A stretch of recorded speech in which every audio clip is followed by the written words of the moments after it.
దేవతల నుండి రాక్షసుల వరకు, స్వర్గలోకం నుండి పాతాళలోకం వరకు మొదటి పూజలు అందుకునేటి ఘనత, అర్హత ఆయనకు మాత్రమే సొంతం.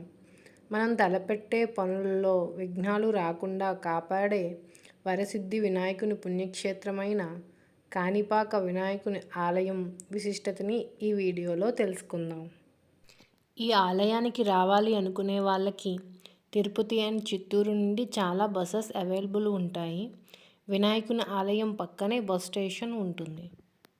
స్వయంభూ శ్రీ వరసిద్ధి వినాయక స్వామివారి దేవస్థానము కాణిపాకం, ఐరాల మండలం, చిత్తూరు జిల్లా, ఆంధ్రప్రదేశ్లో ఉంది. కాణిపాకం స్థల పురాణం. కలియుగమున భూలోకమునందు దేశ క్షేమము కొరకు శిష్ట రక్షణ, దుష్ట శిక్షణ చేయుటకు, భక్తుల మనోభీష్టములు నెరవేర్చుటకు శ్రీ వినాయక స్వామి వారు సంకల్పించుకొనిరి.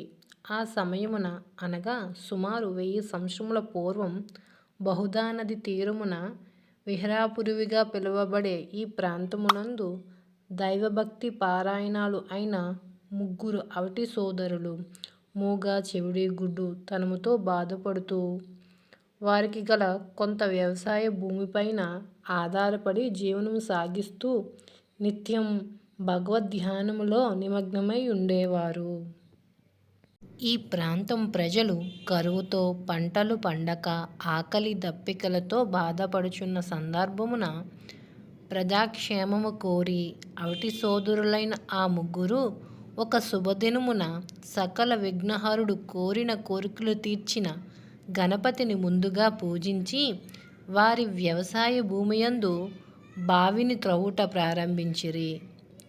అప్పుడు త్రిలోక పూజ్యుడైన మహాగణపతి ఆ ప్రాంత ప్రజలను అనుగ్రహించుటకు నిర్ణయించుకొని సాక్షాత్తు కైలాసము నుండి దిగివచ్చి తవ్వుచున్న బావి నుండి రాతి రూపమున దాల్చి ఆశీసులై ఉండిరి.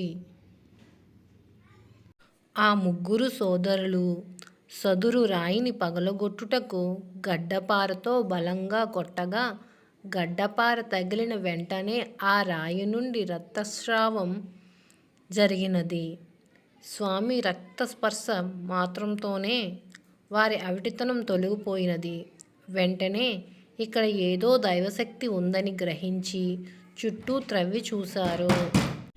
అప్పుడు అక్కడ మహాగణపతి విగ్రహం వారికి సాక్షాత్కరించింది. ఈ విషయం తెలుసుకున్న పరిసర గ్రామస్తులు వచ్చి బావిలోని శ్రీ స్వామివారికి కొబ్బరికాయ కొట్టగా వచ్చిన కొబ్బరి నీరు మరియు స్వామివారి రక్తం కలిపి ఎకరం 25 భూమి ప్రవహించినది.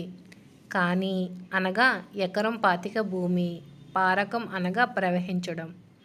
ఎకరం 25 భూమి వరకు నీరు ప్రవహించినందున కాణిపారకం క్రమేపీ కాణిపాకంగా మారినది. శ్రీ స్వామివారి అనుగ్రహించుట వలన ఇక్కడ మంచి వర్షాలు పడి ఈ ప్రాంతము సుభిక్షంగా మారినది. ఆ తరువాత మంచి పంటలు పండి ప్రజలంతా సుఖ సంతోషాలతో క్షేమంగా ఉన్నారు. అందుచేత ఇక్కడ కోరిన వరములు వెంటనే తీర్చుట వలన స్వామివారిని వరసిద్ధి వినాయకుడు అని పేరు వచ్చియున్నది. అప్పటి నుండి ఈ ప్రాంత ప్రజలు ఈ ప్రాంతమున పరిపాలించు మహారాజులు అందరూ కలిసి దేవాలయ నిర్మాణము చేసి ప్రతినిత్యం శ్రీ స్వామివారికై శైవయోగాక్తముగా పూజాధికములు నిర్వహించుచున్నారు. నాటి నుండి నేటి వరకు కూడా శ్రీ స్వామివారు దినదినాభివృద్ధిగా పెరుగుతున్నారు. కాణిపాకంలో వరసిద్ధి వినాయకుడు అంతకి అంతగా పెరుగుతూ ఉన్నారు. వినాయకుని వెండి కవచం చేయించి ఉత్సవాల సమయంలో వేసేవారు. కానీ అవి వినాయకునికి సరిపోయేవి కాదు. మరలా కొంచెం పెద్ద కవచం చేయించేవారు. అది మరలా మరికొన్ని రోజుల తరువాత వేసి చూస్తే చిన్నగా అయిపోయింది. అప్పుడు గమనించారు స్వామివారు దినదినాభివృద్ధిగా పెరుగుతున్నారు అని. ఇవే కదా ప్రత్యక్ష సాక్ష్యాలు. ప్రపంచంలో ఏ ఆలయంలో లేని విధంగా 21 రోజులు బ్రహ్మోత్సవాలు జరుగుతాయి. వినాయక చవితితో స్టార్ట్ చేసి 21 రోజులు చేస్తారు. ఒక్కొక్క రోజు ఒక్కొక్క వాహనంపై స్వామివారిని ఊరేగిస్తారు. అందులో శేషవాహనం, నెమలి వాహనం, మూషిక వాహనం, హంసవాహనం, సింహవాహనం, వృషభ వాహనం, అశ్వవాహనం ఇలా ఎన్నో ఉన్నాయి. కాణిపాకం ప్రాంగణంలో వివిధ దేవాలయాలు ఉన్నాయి. ప్రసిద్ధి వినాయకుని ఎదురుగా ఒక మంచినీటి కోనేరు, శ్రీ వరసిద్ధి వినాయకుని ఆలయం వాయువ్య దిశలో మరకతంబిక శ్రీ మణికంఠేశ్వరుని ఆలయం ఉంది. షణ్ముఖ, దుర్గా విగ్రహాలు చెప్పుకోదగినవి. దీనిని 11వ శతాబ్దంలో చాలరాజు కులోత్తుంగ మహారాజు నిర్మించినట్లు చరిత్ర ఆధారాలు ఉన్నాయి. శ్రీ వరసిద్ధి వినాయకుని ఆలయానికి తూర్పుగా ఈశాన్య దిశలో వరదరాజస్వామి ఆలయం ఉంది. పూర్వం జన్మేజయుడు సర్వయాగం చేసిన తరువాత విష్ణువు తనకి కలలో కనబడి శ్రీ వరదరాజస్వామి వారి ఆలయాన్ని కట్టించమని ఆజ్ఞాపించడం వలన దాన్ని జన్మేజయుడు కట్టించారని అంటారు. వరసిద్ధి వినాయకుని వాయువ్య దిశలో ఉన్న మణికంఠేశ్వరుని ఆలయం ప్రధాన ఆలయానికి అనుబంధ నిలయం.